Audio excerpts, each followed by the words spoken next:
My name is Anand. I'm a developer at Runnable.com. So when we first started, we're a small startup, currently 18 people, but when we started, it was basically 4 of us, and we were using bash scripts basically to deploy to production. And after a few run-ins, we were like, okay, we need something better. And after looking around, we still were sort of developers, so we didn't know like the full DevOps, Chef, Puppet. We didn't want to go like full-on configuration files, and we looked at Ansible, and it used the same technology we were using already, like SSH, and then it was agentless, so we didn't have to install anything new on our servers.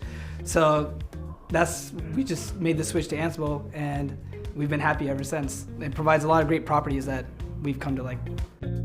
So we don't have to worry about things failing as often as the intermittent issues we were seeing with Bash. And also if 1 or 2 servers for some reason we lose internet connectivity, we can actually just retry. And we know, since Ansible is idempotent, we know that we're gonna get the consistent result every single time.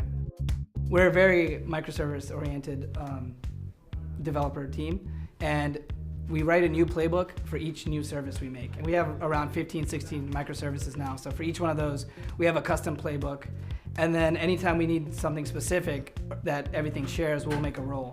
Like we'll make a Docker role to make sure Docker's installed. We'll make a Loggly role to make sure all the keys are there. Our syslog is set up for Loggly. And so basically when we need something is when we'll implement it. One of the best things we like about Ansible is that it's agentless. And that is because our customers have their own servers which they run their own applications on, and we don't want to provide any bloat on top of what they're already running.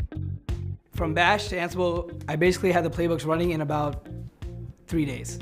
Our entire production stack it only took pretty much 3 days, and that was with 15 different microservices. It was really easy once you have the templates in hand. We just made one for making a container, we made one for pulling down the GitHub repository, and we made a building role, and that was pretty much it. It was really, really easy. From then on, I showed it to my teammates and like, oh, this is like easily defined. I can read this. I'll just run this, and now I know exactly what it does.